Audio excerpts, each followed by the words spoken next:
Welcome to Manager Tools. Today's cast, Hiring is Not an HR Process, Chapter 2, Part 2.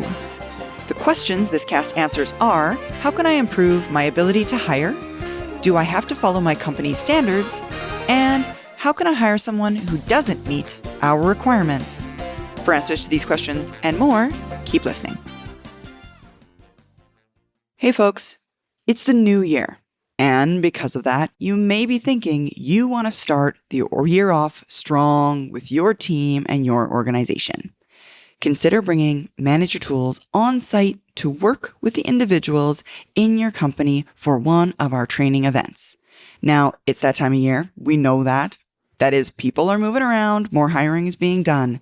So if you're looking to bring us on site for the Effective Manager Communicator or Effective Hiring Manager conferences, we'd love to come work with your team. Send us an email at maggie@manager-tools.com and she'll talk to you about our available dates. You're thinking external. You got to also think internal, which means learning the hiring requirements. Absolutely. When they give you that flow chart, go down there, ask them. If you're going to strengthen your hiring process and in the process, perhaps lightly and without malice, step on some toes in HR, it's a very smart tactic to know what HR says the process is. It could be that Absolutely. They've given you a flow chart that's the documentation of the process. It could be that they do have a documented process, but it's not really published. It could be published and not readily available. It could be buried somewhere weird in the corporate intranet. It could all be laid out on the internal website, which is wonderful for what we're about to explain that we recommend you do. And they may not have any documentation at all, which means, by the way, in process speak, no documentation and therefore very little ability to control the rules. Exactly. Whatever they have, and it's, to Kate's point, it's going to be all over the place. Whatever they have, find it and learn it. This is going to be one of those times where it's good to have a friend in HR, right? Rather than making a blind ask, an uninformed ask, just saying, hey, can you give me all you have about hiring? And not being their number one priority because, let's face it, they've got their hands full. Having someone in HR you can ask is so much more beneficial. If you're a frontline manager and your boss has an admin and you have a good relationship with your boss's admin, which we really hope you do, and if you don't, start, you can ask that person to ask HR for their process, right? At a minimum, you want to get a hold of all of the job descriptions for the roles you hire in. Now, typically, job descriptions are a list of requirements, but you want to gather all of those things. Now, another thing to keep in mind while we're gathering them is, to Kate's point, sometimes there won't be documentation. Don't get snooty at HR for what they have or don't have. You're not going to make friends over there by saying, oh, this is it? Or, oh, well, this isn't very good. Don't. We've long encouraged Manager Tools managers to develop good relationships with their HR business partners. Remember that in most cases, what processes they do have are much more strict in many cases than they probably need to be. In virtually every part of every organization, over time, processes that aren't killed tend to pick up steam. They grow more detailed, more burdensome, Death steam. More restrictive. Somebody says something like, well, we should add this because this one time, this one thing happened, and so we should add that. Oh, yes. And the process just grows and it becomes like just this huge monstrosity. I want to go back to job descriptions for just a minute, y'all. I find there are some, it's maybe a good starting place. Take a strong look at that. Job description, I find, A, the roles changed. B, HR can't know. They don't know what somebody on your team does. And I'm not even saying that as a ding on HR. I'm literally describing a scenario where the amount of scope it would require for an HR person to know everything is impossible. Your brain can't fit it. They don't know what's going on at the individual contributor level within your team. They can't. In the same way that you don't even know what's going on in your peer team's individual contributor level to an extent. You don't know everything they're working on. Job descriptions are also, just so we're clear, largely, in my experience, obsolete the second the person walks in the door. Mm-hmm. That's absolutely true. Yeah, they're meant to be almost like if you consider like an average of what the individual contributors like do on your team, right? And it's not necessarily true at every level because as we move up, scope increases. If you're an engineering manager though, and you've got 6 engineers working for you, I tend to think of the job description as here's what the average of those 6 people would do because it's meant to be used for all 6 of those positions in many cases. So just in many cases, look into that, like be cautious about job descriptions. I bet if you even went back and looked at your own, you'd laugh a little because it's a lot. You mean you'd laugh a lot, right? That's what you meant. I mean, I was just trying to be nice because I didn't want to be like, right? I know. Like I was just trying to be nice. I know. But to your point, they're obsolete, right? Especially because I hope many of us are hiring for the future, right? Not what this person can do today, which is what a job description says, but where we can grow them in the future.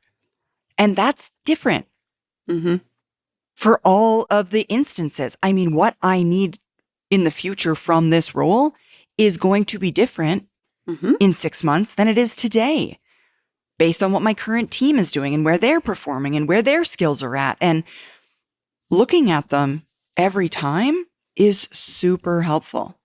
They're not meant to be that prescriptive. Yeah. And okay, so let's go back to HR's process. Yes, HR's processes. They got teeth, okay? The fact that they've been there a long time fat. means they got real restrictive and, there's this one outlier. Let's add some additional burden into this process to account for that one outlier that happened that one time 4 years ago. But we're not going to sass them about it. Exactly. And this is natural in processes that do not get killed. And let me be perfectly clear. It doesn't make an HR professional's career to offer to go through all of their internal processes and make them less burdensome. I mean, there's no awards being given out for that activity. They usually don't mean for the processes to get burdensome, but the details and burdens give HR power. Right? And they don't mean that part either. Like they don't try, they're not trying to create extra restrictive processes in order to gain more power. It's just true that it's a natural byproduct of that. Yeah, it's purely unintentional. It's just another part of the layers of sedimentary bureaucracy that build up in organizations over the time, right? It settles in and that's where it is. And it usually takes a crisis, someone that's quite senior saying something like, the only way to make this all better is to tear everything down and start from scratch.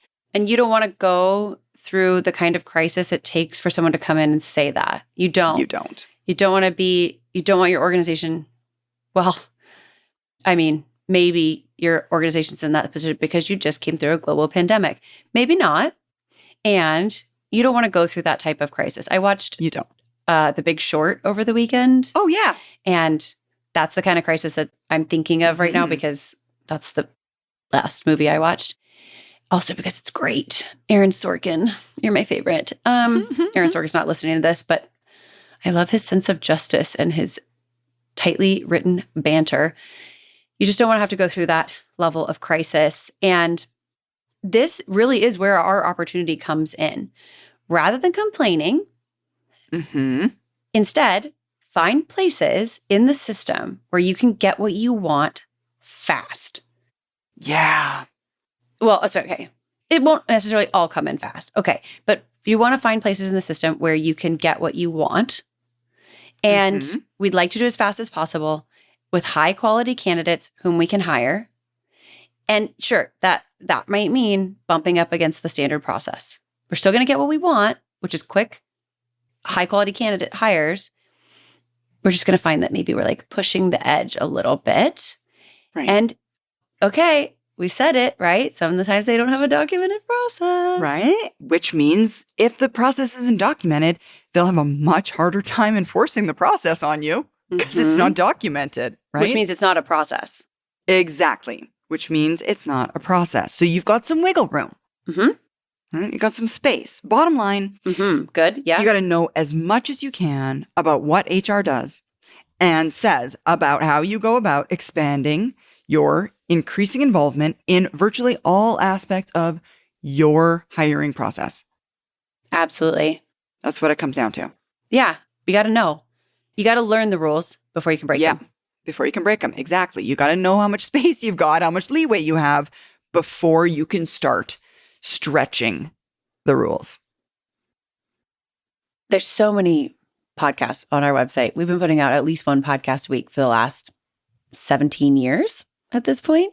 And you might not have time to listen to all those things. You might, in fact, prefer to read the way I do, the way some of us here do.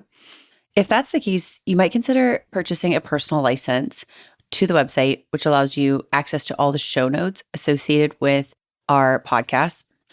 Sometimes we see people, you can buy individual show notes as well.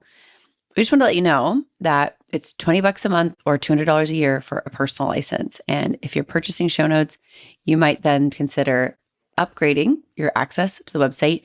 Licenses also include access to executive tools. So if you're missing Mark and Mike, you can find them there as well.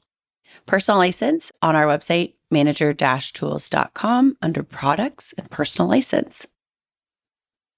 So sourcing candidates, as we just talked about, right? Yeah. We're hoping you're doing that from your bench, from your experiences, from your past, from your network. Mm-hmm. Because sourcing candidates is probably HR's biggest restriction on most managers' ability to influence their hiring process. Yeah, absolutely. And the thing is, too many of us just assume that's the case. We behave a little bit like sheep. We just do as we're told. We wait for HR to send candidates to us. And probably the single best way to gain increasing influence over your hiring process is to bring your own candidates to the table. Mm-hmm. Instead of letting HR take the reins, do it yourself. Like, identify people, bring them in, support this process for yourself.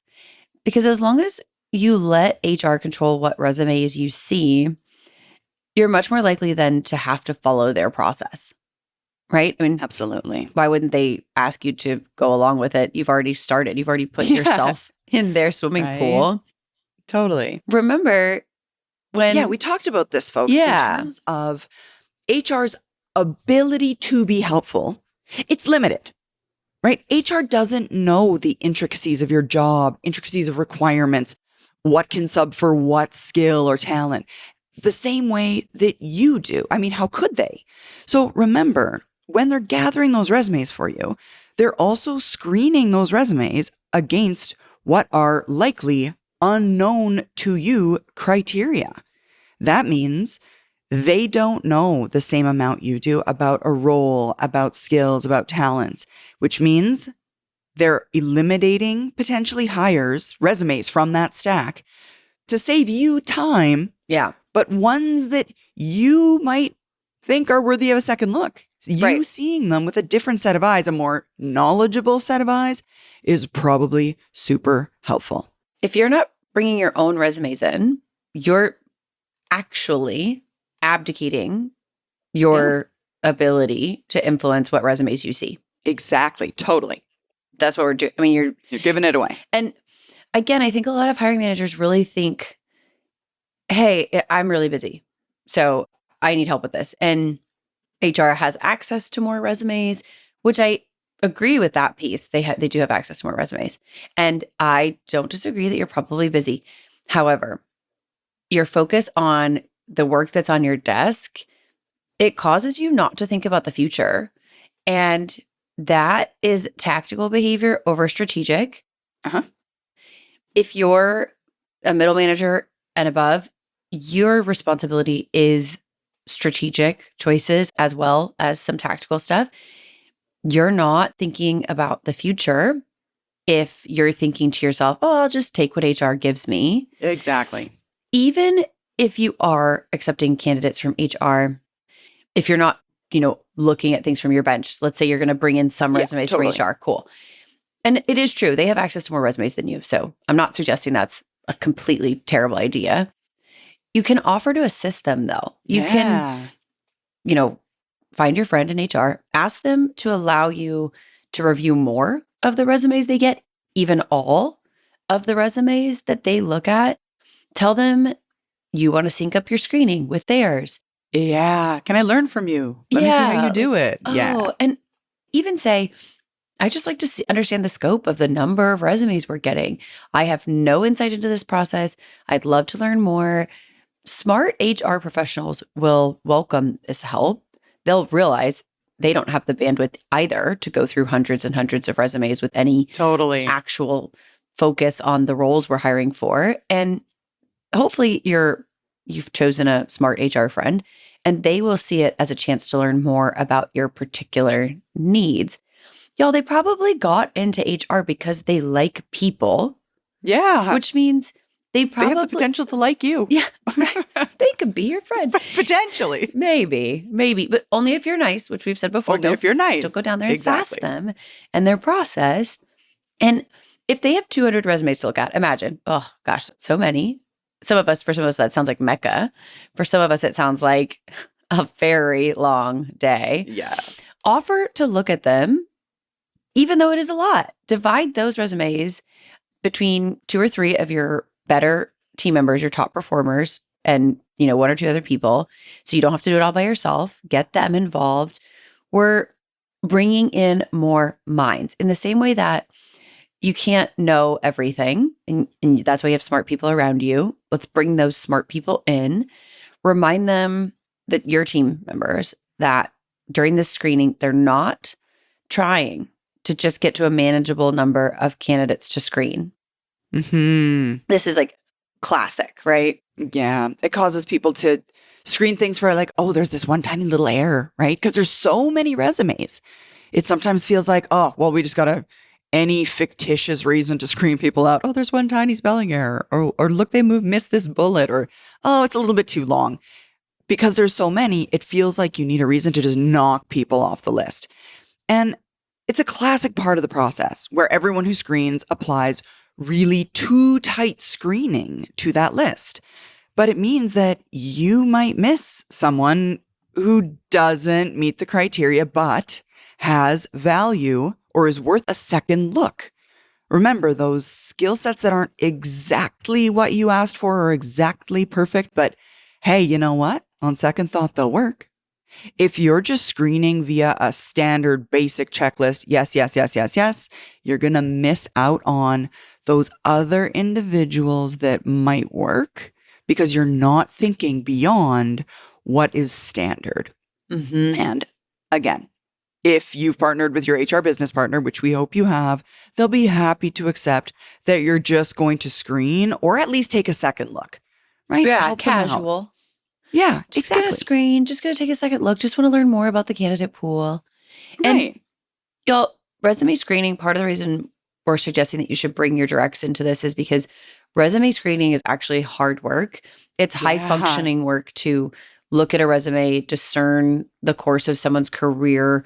If you only get one page to tell your entire story, it can be really tough to read that and understand what's going on. The more resumes your directs get to see, the more likely they are to do better at this in the future. Absolutely.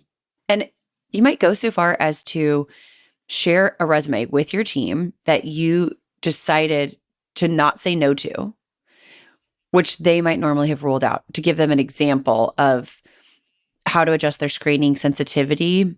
And if you've been to our Effective Hiring Manager event before, you've heard us talk about a principle of interviewing, which is during an interview, we're looking for reasons to say no because we're trying to use our confirmation bias in that way.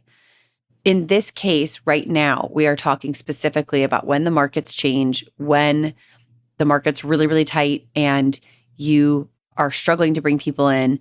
And this may be timely for some people. You may be listening to this at a time when it isn't at all part of what's going on.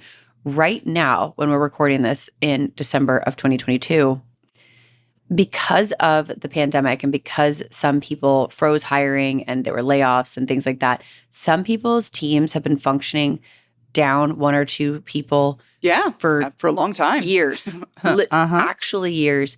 And if that's the position you're in and the market is about to loosen just a little bit, you're going to have more opportunities. And that's what we're trying to help you with. You can adjust your screening sensitivity without going into the interview, right? These are two separate pieces. Yeah, like totally. What we're saying here is there might be some resumes to take a second look at. That still means that we're going to go into our interviewing with the same rigor. Exactly. And this is pre-phone screen even. This is step one in the process. They have no idea we're looking at their resume. Yeah. They don't. Exactly. They could have submitted it totally months ago. I mean, they have no insight into this process the same way you don't. Right. Exactly. The same way you don't. Everyone's got no idea what's happening. Everyone's in the dark. Exactly. So what we've got now, we've talked about the pile, I'm going to call it, of resumes we've received from HR. Now, remembering back to a topic we discussed earlier, your bench. Your bench candidates certainly come with their own resumes, and those resumes may not be within that funnel of resumes that HR's got, right? Mm-hmm. Within the HR pile, your bench candidates might not have resumes there. But there are other ways to gather resumes too. That is, why is HR the only one going to the job board? You and your team can do a LinkedIn search. You don't need HR to do that. There are a lot of ways to get those resumes. Tell your team to start looking at folks with whom they're connected on LinkedIn to see if those people have the requirements they might need. And this kind of speaks to what happens when the market is a bit tighter. Yeah. You know, that it's one thing to say, oh my gosh, there's 200 resumes. How do I whittle that pile down? There's so many. But many of us at many times in our careers are not in that position. Right? There's one person who submitted a resume. Now what? Well, how many connections do you have on LinkedIn? Plus, how many connections does everyone on your team have on LinkedIn? And guess what? That's what LinkedIn does. We all have our resumes on it. You can look at their resume without them ever applying, without them submitting a resume. You can look. And you probably know more people than you think, honestly. I mean, I'm not even sure how many LinkedIn connections I have. Oh, I literally have no idea. Yeah. And if you want to be friends on LinkedIn, send me a note. That'd be great. Love it. Also because sometimes people reach out to us and they say, hey, I'm looking for this. And exactly. I'm happy to say, oh, I think maybe in my LinkedIn connections, there might be somebody you could talk to. Yeah.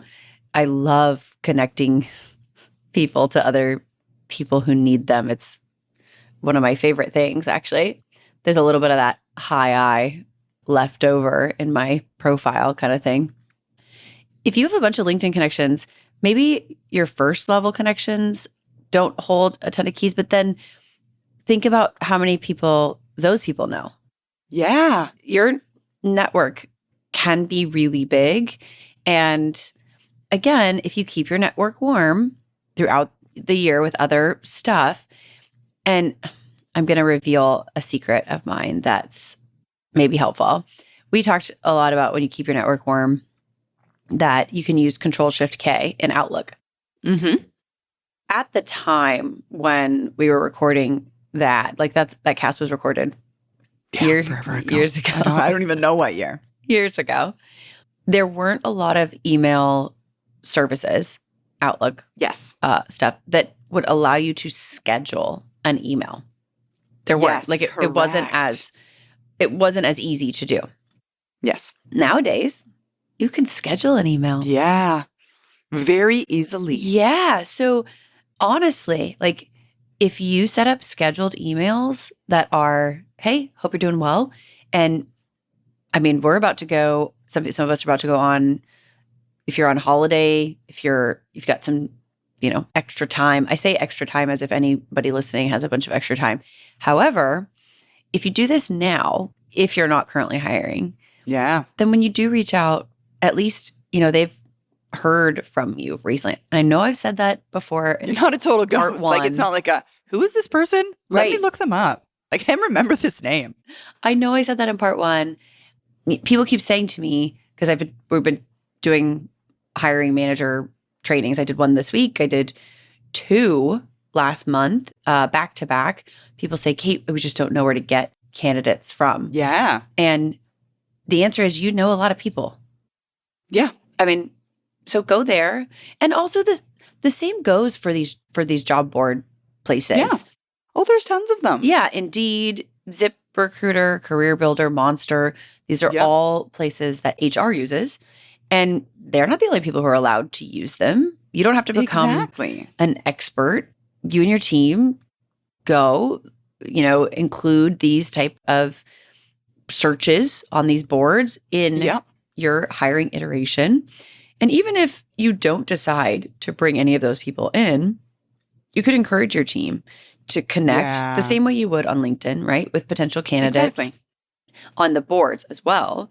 So you can stay abreast of people's careers. Again, like teach your team to keep their network warm. Yeah. These are tactical behaviors that create strategic benefits. That's exactly it. And they're very low level effort.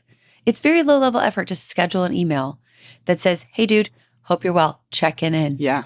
Just checking in. Exactly. Happy New Year. Hope you had a good holiday. Yeah. Happy holidays. It's a pretty easy one.